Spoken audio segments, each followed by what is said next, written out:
My name is Jonathan Ricci, and you are listening to the F1 Podcast.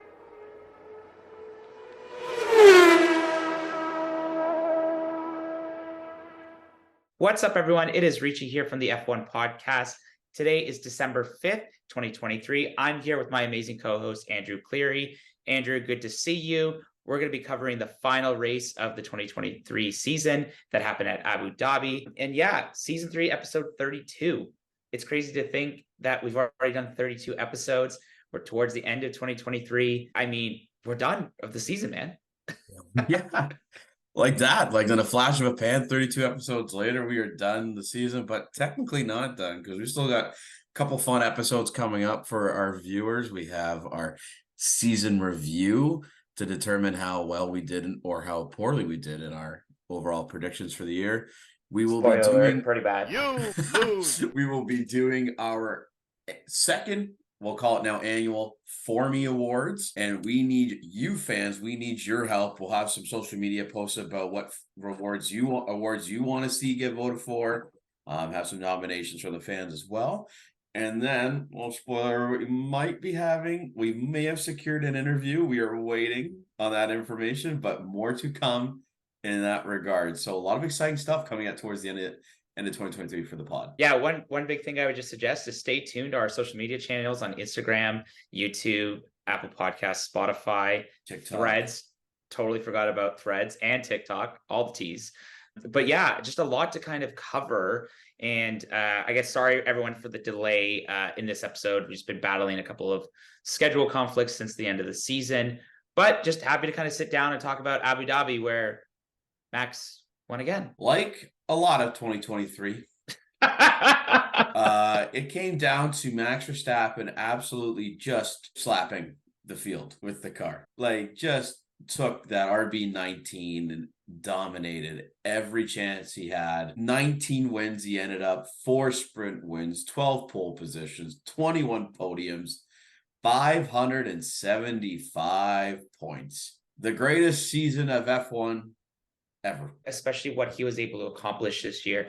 And the fact that only Sergio Perez were able to win 2 other races for Red Bull. And the only non-team to win other than Red Bull was Ferrari at Singapore, the only track that Red Bull actually struggled at this season. And funny enough, I saw some sports bets of people betting that Mercedes did not win a race this year. And it was like the first time in a while. So like the cash out was pretty nice for some of those. Andrew, that Verstappen got 6 hat trick wins in the sense that he got pole position, fastest lap, and the win.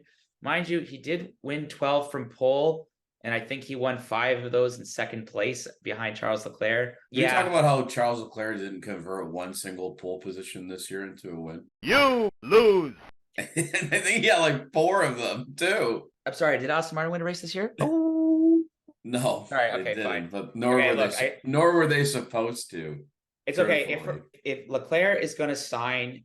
I think there's talks of him signing until like 2029 or something, 50 million. Whatever is going to happen is most of that is going to have to go to some therapy bills. Just saying. Oh yeah, a sports psychologist is loving it. But I want to think like the one crazy stat from this year is that Max led over 1,000 laps, like 1,003 laps. He led 75.7% of the season in first. Yeah, part of me is like just excited that the season's over, just because just how dominant he's been, and like, mind you, he does deserve it. I'm just hopeful for next year that we can see more of a competitive season. And mind you, hopefully in Montreal, we can see other than Max Verstappen wins when all of us go. Yep. That's another announcement. Everything that's common knowledge, but the F1 podcast is going back to the Canadian Grand Prix next year. So we hope to see you guys in Montreal. I think other than Verstappen dominating, I think there were some interesting things that came out of Abu Dhabi this year, especially this weekend. Mercedes ended up pulling off a late Ferrari surgence to capture P2 in the Constructors' Championship. I think George Russell put in a solid drive to secure 4th on the grid. And, you know, we can talk about the Perez-Norris penalty that he got. But I think, yeah, there was a little bit of luck on their side, but clearly they were able to kind of manage that silver arrow towards the end of the season and able to kind of capture P2, which ultimately was a goal in themselves. I know Lewis Hamilton was hoping to get P2 in the drivers, but there are some unfortunate moments towards the end of the season for him and just some unlucky qualifications and some race problems. But I mean, job well done to Mercedes.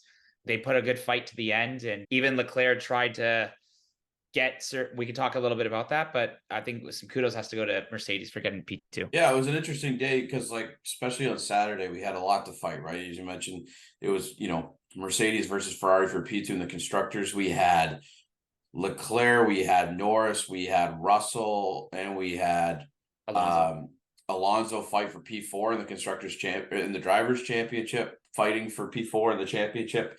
And then we had kind of McLaren versus Aston Martin potentially for P4. So there was a lot of battles going into the weekend. Qualifying, not a hot start for Carlos Sainz, kind of put himself behind the 8 ball really poorly with a Q1 exit on Saturday, which was tough. But then we had Lewis going into Q2 exit, finishing P11. So really kind of just came down to, as you mentioned, Charles versus George at the end of the day, but Lewis was able to secure a couple points regardless. But yeah, the race was interesting. At one point at the beginning, especially, like, Charles had an opportunity to overtake Max in the first lap, which, if Charles would have won, would have secured him enough points to finish P2 in P2 in the Ferrari, like, for the Constructors' Championship. But great battle at the beginning, which saw Max overtake Charles back for P1 and kind of just slowly built the gap off and really just controlled the race from there on out. But yeah, it was kind of an interesting race. It started off exciting, but kind of got boring in the middle.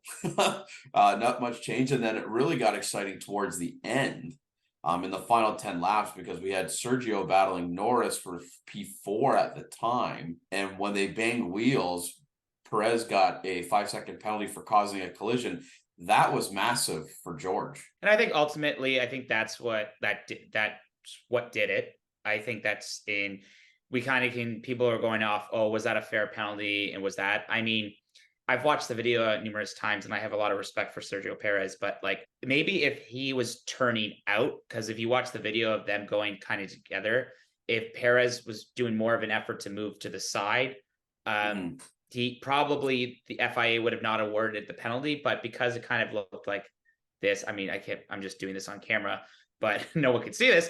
But yeah, I think it interfered with Norris's kind of turn, if you want to per se, or his driving line. So in the end, that was a fair 5-second penalty. Yeah, it did suck, but kudos to Leclerc. Like, I know we always joke about Ferrari's strategy, but towards the end of the race, he kept asking where Sainz was in the position, and he knew that they had that Perez had that 5-second penalty also. So he decided to kind of close the gap at the end and hope to try to get Perez on a gap, just to hopefully be able to hold that spot. But unfortunately, it didn't really work out. It was also interesting because I think everyone started on the medium tires on the race. And funny enough, Yuki Tsunoda led the race for a bit because he didn't pit with the rest of the team. So I think that's the first that he's ever led a race before. So no, and the thing is too, like, Mercedes beat Ferrari by 3 points, and I believe Ferrari held the tiebreak on Mercedes if they were at 406 each. And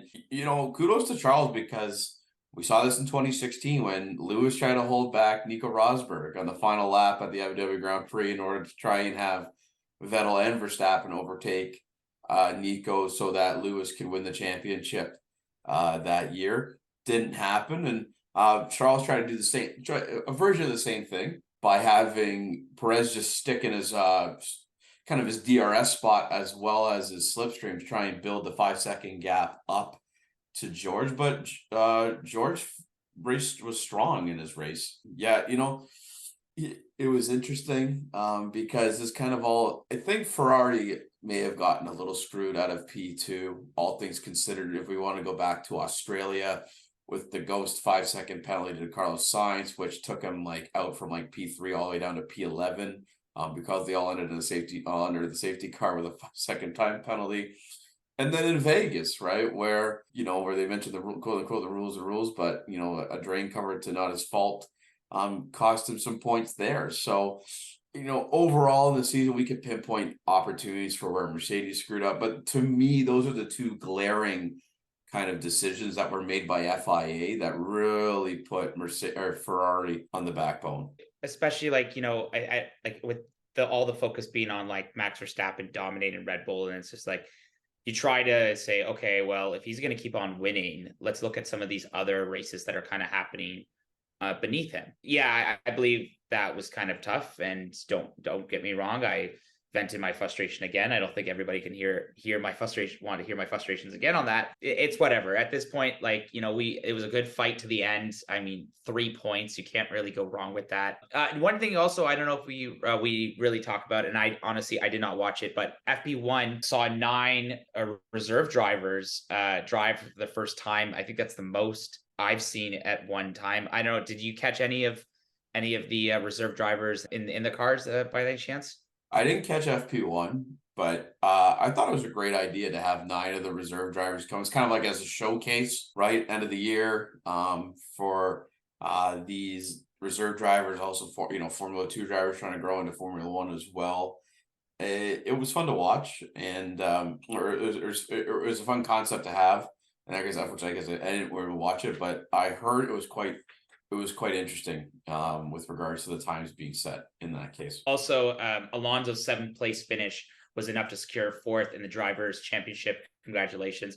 I think that is a big feat for Aston Martin, especially with the year they have the year before. Could have been a lot better this year. We don't have to get into it. I mean, how the season started, but I think you guys should be happy with the P4. I mean, I see Max Verstappen's P1, Sergio Perez P2, Lewis Hamilton P3. So that's Red Bull, Mercedes. Alonso P4. Is that Aston Martin? Who's behind him? Oh yeah, Charles Leclerc. Is that a Ferrari? Oh, okay. So yes, as one Christian Horner once said, the Drivers' Championship is more important than the Constructors' Championship overall. And I will go to the ends of the earth to say that is the case. Our boy, Fernando Alonso, finishing P4 in the 5th fastest car, the GOAT, the Spanish conquistador himself, with what was his best season since 2012 and 2013. Finished a strong P7 in the race to secure him the points. That's all I'm going to say. We'll do our end of the year recap, but my God, he capped off an incredible season by beating, Charles Leclerc in that Ferrari. And it was a lot of fun to watch. You lose. It's something really funny that I saw on Twitter or X, whatever we want to call it these days, is that the amount of times that Fernando Alonso has raced in Formula One, a new Grand Theft Auto has come out. So whether if it was I think it was Grand Theft Auto Vice City, I don't know if, don't quote me on this, but Grand Theft Auto 6 that might come out in 2025, Grand Theft Auto 5, Grand Theft Auto 4, and I think maybe Grand Theft Auto Vice City or San Andreas, but he's been around for basically all those games. It's just crazy to think that he's 43 and he's still racing, and the way that he was able to put that car. Oh yeah. And he raced really competitive. Started P7 on the weekend. I think that was probably the best that he was going to be able to get, considering he is in the 5th fastest car, right? And you had Red Bull, Ferraris, Mercedes, and McLaren ahead of him on the grid, which was fair, in that case. Overall, finished strong. I think he did what it was necessary. It was fun watching. I would say Lance Stroll had a great race, and what was good to see. He was starting P13 on the grid, and then he finished in a points position. I thought he was strong. It was fun watching that, especially the races between Ocon, Gasly, and Ricciardo down the stretch. Considering you kind of wish that, or for Aston Martin fan, you're wishing that Stroll had these strong races more consistently throughout the year, because I think at the end of the day, we only finished 22 points behind McLaren, and those 22 points could have been easily made up by Lance at the beginning of the season, but I digress. Yeah, and I think it's interesting. I want to save it for the end of the season, Andrew, because I think there's a lot to impact about his. We've been kind of critical at him, but critical of Lance in the past. But he was able to pull it off in the last 3 races and really showed his potential that he can have. But let's just save that to the thing. I think also to notice Yuki Tsunoda getting points, getting a nice 8th place finish. You saw both the McLarens 5 and 6 respectively. And I think that point finishes for Yuki puts AlphaTauri in a good position in the constructors, despite the season they might have had, losing a driver. But I think job well done by Yuki to secure those last minute points. Yeah, and we were again, we'll talk about this in our year in review, but where AlphaTauri were at the beginning of the season with De Vries and the lack of points finishes that they had to finish where they were in the Constructors' Championship at the end of it is quite remarkable in that case. So we'll save those details for the year-end review. But what was more surprising and what I thought was kind of stupid, I understand where they're coming from because they needed to save the car for potentially for testing the next day, but let the drivers do some damn donuts. Like, come on. It's the end of the year. Let them celebrate a little bit, do some donuts and have some fun with it. I mean, you can trust them to drive a car for 58 laps. You can trust them to do a couple donuts and some free space. Yeah, well, it's also interesting. Why do they do year-end testing? I think it's just I think it's for like just probably for some tires of the next year that they want to test for it. But truthfully, imagine like the parties that you have that night and just the thing that you have to go into the office the next day to do testing while everyone's just hungover as hell. Yeah. No thanks. Well, I think the interesting thing, especially about these 20 drivers, is we're going to see them again next year. So we're filming this a week and a half since the Abu Dhabi Grand Prix. So let's talk about the week that was in Formula One. And let's just start off with the obvious, because we had 19 drivers confirmed at the end of the season. Now we have a 20th. Logan Sargeant is signed for another year. And, maybe it is a good field story for him. I know there's been a lot of speculation of whether if he's going to be returning. He was the only American on the grid, and safe to say that he is back again next year. Maybe this is going to have to be a redemption drive for him next year. He was able to get a point because some drivers were not able to get points during their first season. So kudos to the guy, but I know he is going to have to pick it up next year. Do you remember the last time when we had no changes in a driver's season? I know. well, actually, Nick De Vries. We're not going to count Ricardo De Vries. Like, that was mid-season. I'm talking about like into the next season from the end of it. I can't think. Do you know the stat? I can't. I don't know either. People, let us know in the comments what year, because though, I know we were saying that Sargent's had a tough time, really being able to perform in that Williams. But again, his rookie year, he's shown times that he is a really quality racer, right? He has got good racecraft.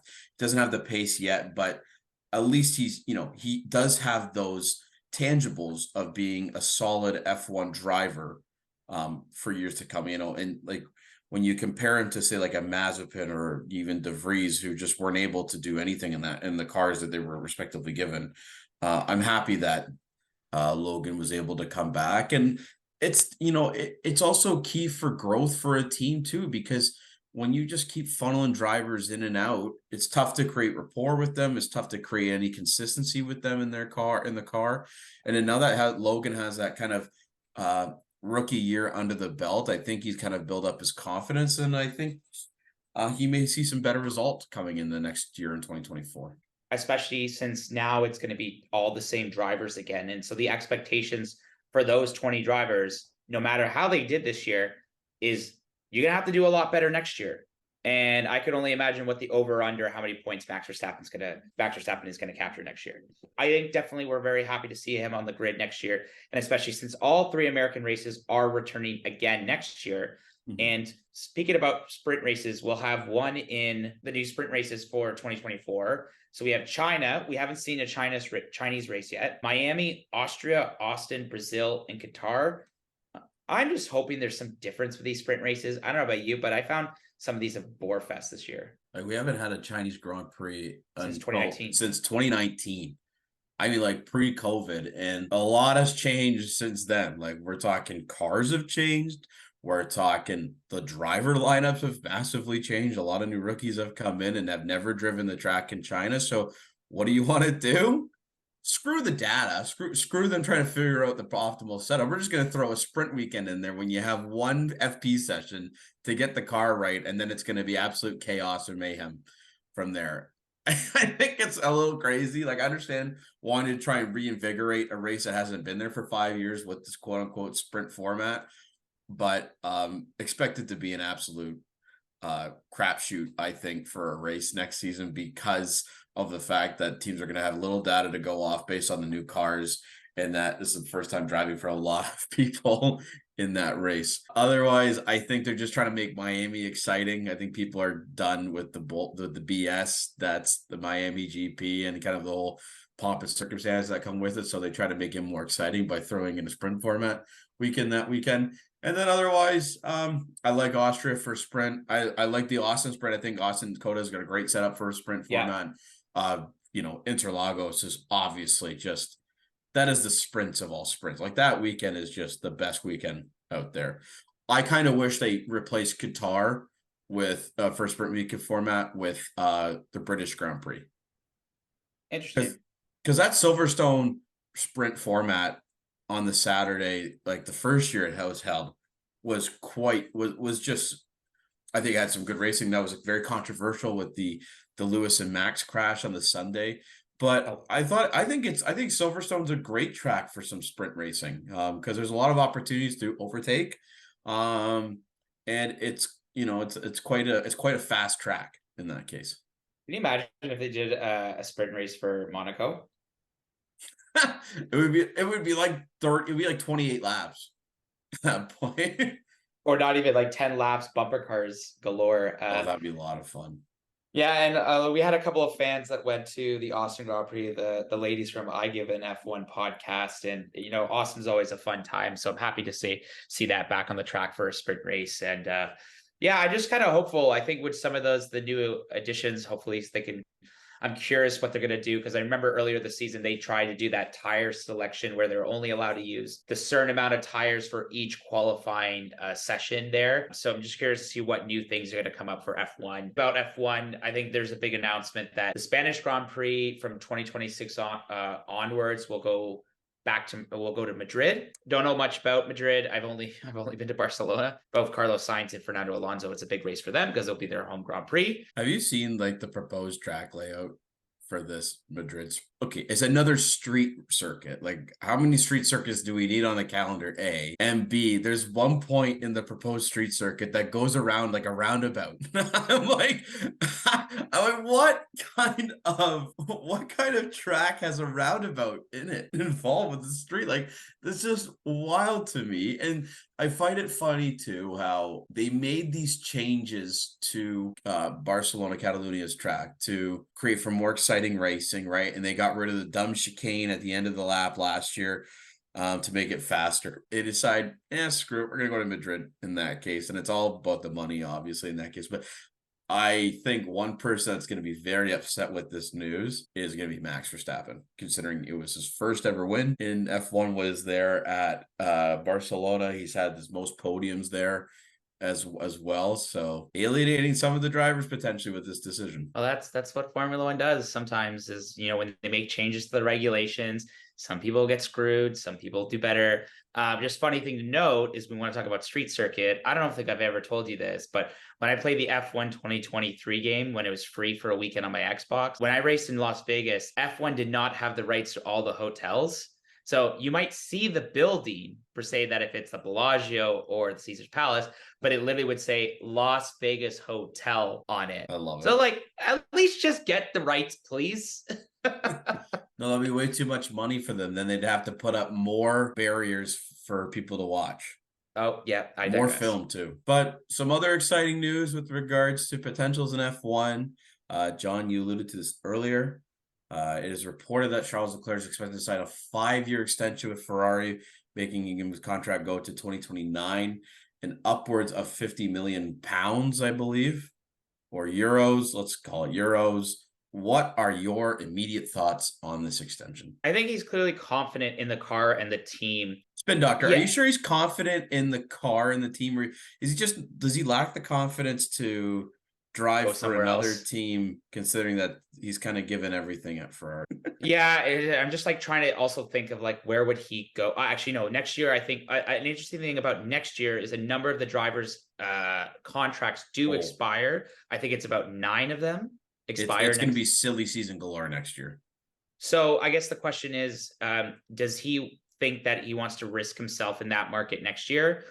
maybe he is just comfortable in Ferrari. Maybe he just likes the style. Maybe he just likes being the number one driver. All jokes aside on my end, I think this is a good move for Charles. I really do think Ferrari are in the right direction with Fred Vasseur as kind of their overall leader as team principal. Mhm. I think they have the opportunity to make waves into competing again. It's just a matter of how much will the gap close to Red Bull next season. If there is an overtaking opportunity in terms of the number one team, I don't know. But as long as this gap continues to shrink, I think that's what they're excited for at this point. And, Charles, with the P5 finish this year in the Drivers' Championship, he has he can win, and he can win races, right? It's just a Yeah. matter of he needs to build that confidence to be able to win races consistently and challenge Max for, the championship.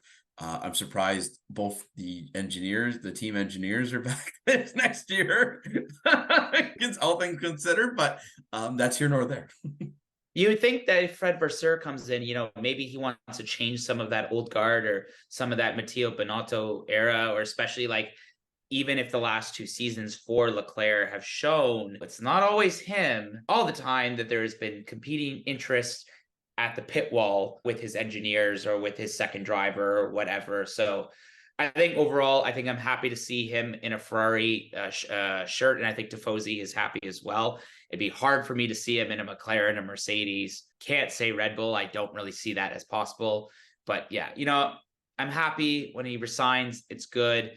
I'm just happy that, I think some positives about this season is the gap of advantage that Red Bull was winning at the start of the season compared to the end. We did see that shrink significantly. So hopefully that leads, and maybe with the car spending more time in the wind tunnel and being P3, that requires, I don't know what, I think it's wind tunnel, et cetera, et cetera. Maybe that gives them some more confidence to make a better car going into next year.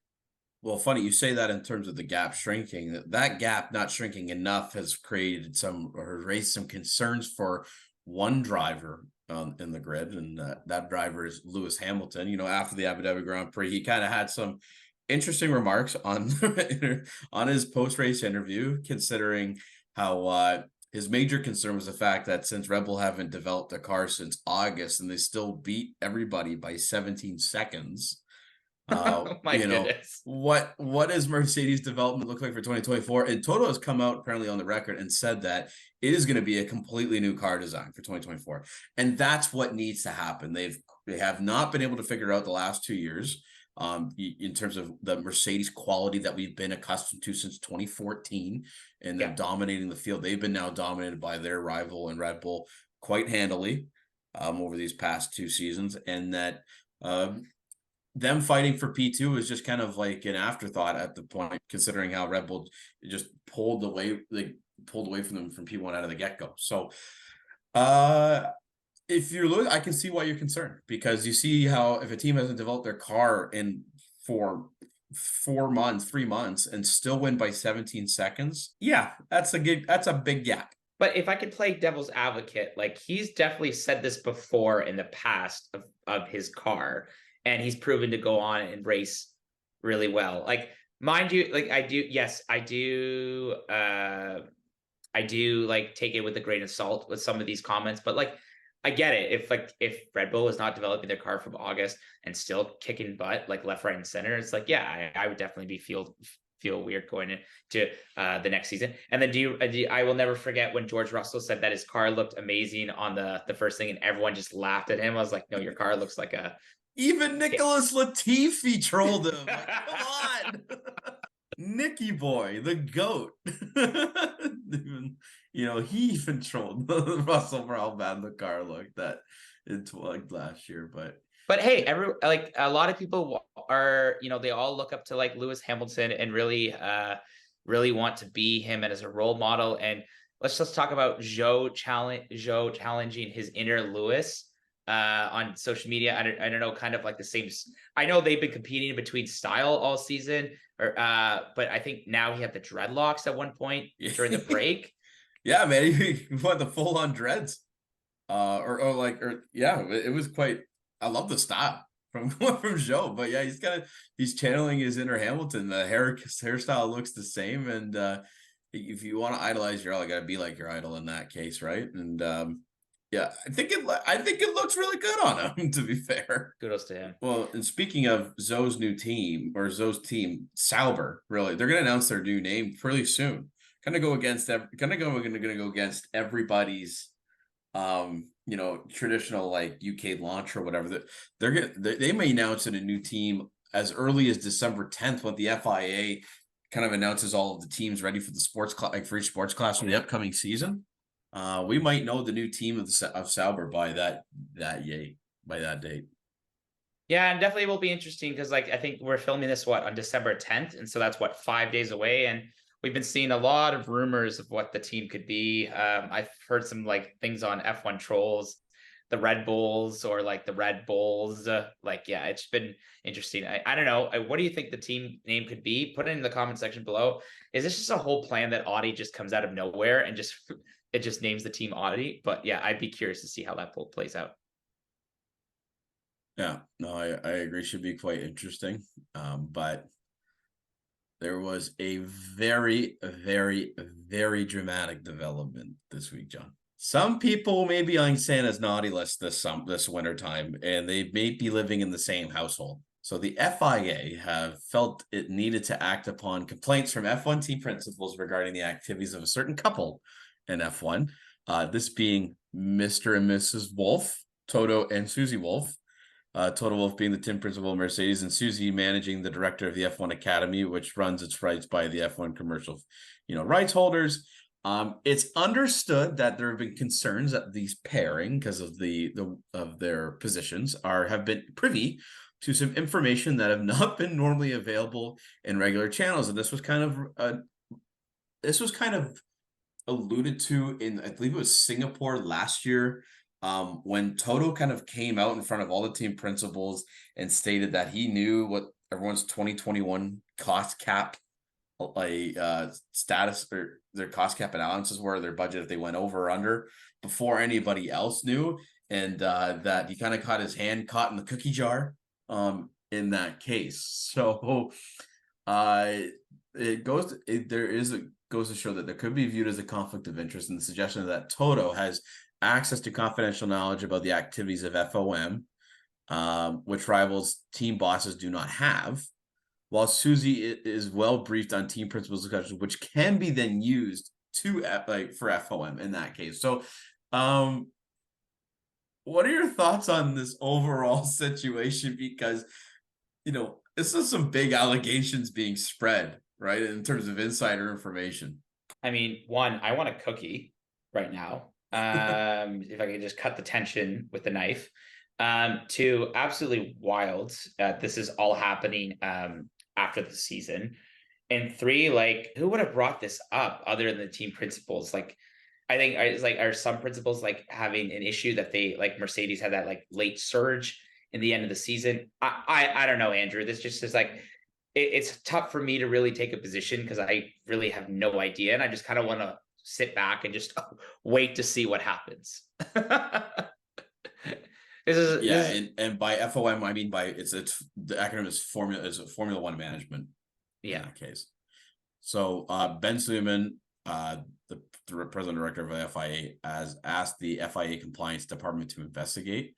In a statement by the FIA made on Tuesday, not mentioning any names, said that the FIA is aware of media speculation centered on the allegation of information of a confidential nature being passed to an F1 team principal from a member of an F1 personnel. The FIA compliance department is looking into the matter. Now, that would be wild if Toto was if that was to happen, but Susie Wolff, pioneer in her time, and I don't think she would jeopardize her future in the sport, nor she would jeopardize Toto's future in the sport by providing this insider information. That'd be really, honestly, truthfully careless in that case. So we have to see what the investigation holds. I know that they've made their statements with regards to the overall allegations, and proof is really in the pudding at this point, because it's either you did it or you didn't, and there's either proof or there's no proof. So again, as you mentioned, only time will tell when we find out about those allegations. So yes, we will keep you posted on that news, but man, that is quite a bombshell to drop for a random Tuesday in F1. Yeah, it's absolutely wild because like all our social media pages were kind of blowing up reading this. Again, like I'm just thinking about the cookie right now and just kind of gonna wait to see what other pieces come up. So I think yeah, I think that's the best way we can leave it that one. I think lastly, I mean, not the greatest of seasons for Haas. I think it's no secret. We had a lot of hopes for Kevin Magnussen this year, and I think he did show some light this year, but I think overall still a disappointing season. But he says that he's hopeful for Haas in 2024. And I don't know. What do you make of this? I mean, it's like, what else are you gonna say though, right? Yeah. Being a The only driver way of the only way if you're the bottom is you go up.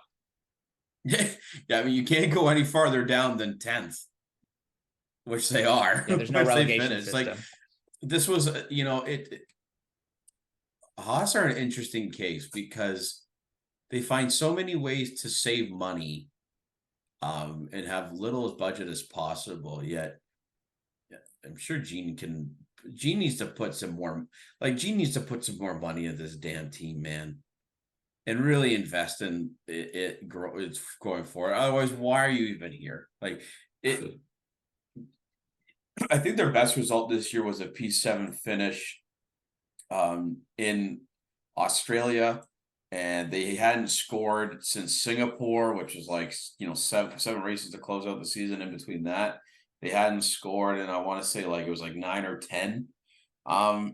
It was just a really down year for Haas, and they need to figure it out before 2024, and especially if Andretti gets the team for 2026 onwards, like, they need to start putting some pedal to the metal these next 3 years in terms of development so that they don't become a laughing stock in F1 if Andretti beats them out in their first year of joining the classification. Yeah, because I was gonna say, can you imagine if that is the case? It's like you've been in the sport since, I don't know, 2016, and then that like a new guy comes in. Well, no, I wouldn't call Andretti a new guy, but like a new team comes in and just like completely like makes you look silly. Um, and like even if I said this true, Andrew, if I've noticed more Haas fans at races like this year compared to the year before, like there is clearly a following of people that want to support Gene Haas and like Nico Hulkenberg and Kevin Magnussen. It's just that like I just like, we kind of hope for all these drivers to succeed, but like eventually someone has to go or someone has to be P20. Like it's just bound to happen. So like I hope they can have a better season. We love Günther Steiner. I cannot think of anywhere else with him. Figure it out, Haas, please. Yeah, and what's frustrating too is that like 2016 when they came into the F1, they had 29 points, finished P8. 2017 had 47 points, finished P8. But growth, right? Then in 2018, pretty much near doubled their point total to 93, finished P5.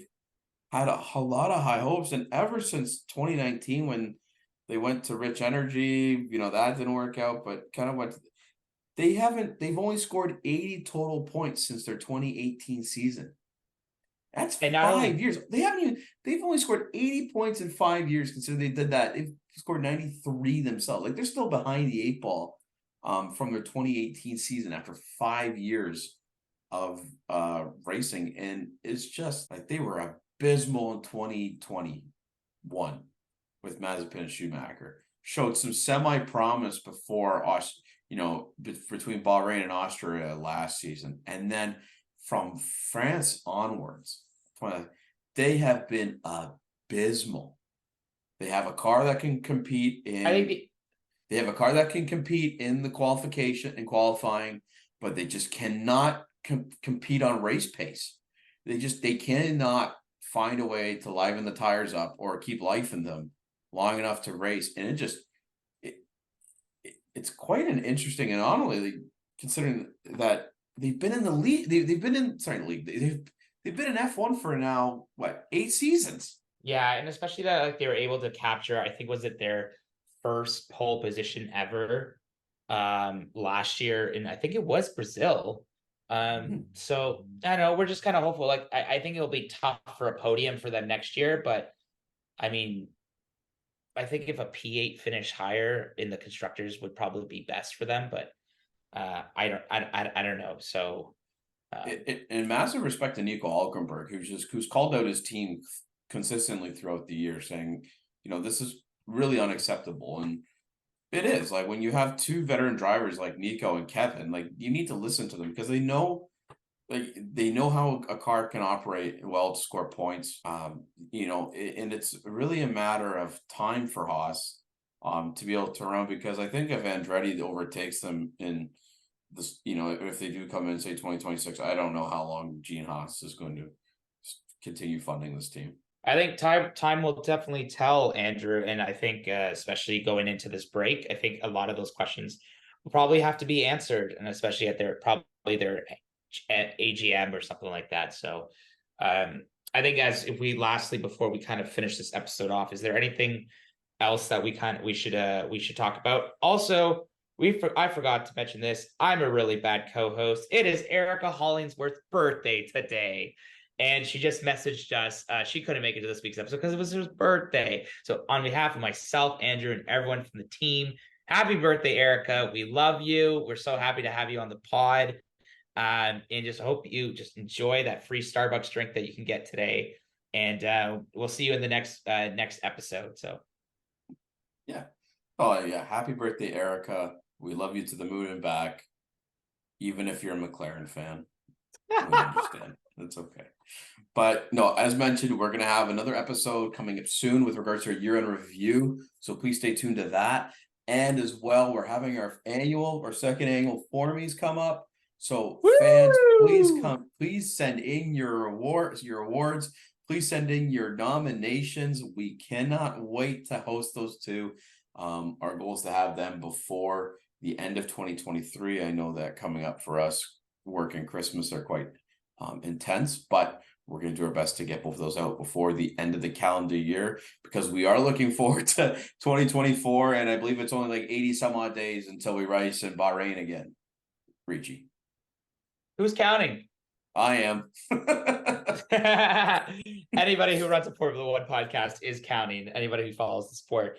Also, just want to give a big shout out to our supporters out at Trinity Commonwealth, Mike and the team. Always great in Kensington Market. Was there last week on a Friday, grabbing a drink. Was able to see him, and thank you to everybody who supported him and us at these races. We really love Trinity Common. We're going back for the season opener. So stay tuned to our social media, which is actually going to be on a Saturday this year compared to a Sunday the year before this year. So make sure to keep that noted. But yeah, we're going to sign off on season 3, episode 32 of the F1 podcast. I am your co-host, Jonathan Ricci, here with Andrew Cleary. And again, happy birthday to Erica Hollingsworth. Andrew Cleary, please send us off in the Andrew Cleary fashion that we all know today. Again, everybody, thank you so much for listening. As John said, season 3, episode 32 of the F1 podcast. To get your podcast, please subscribe or please follow us on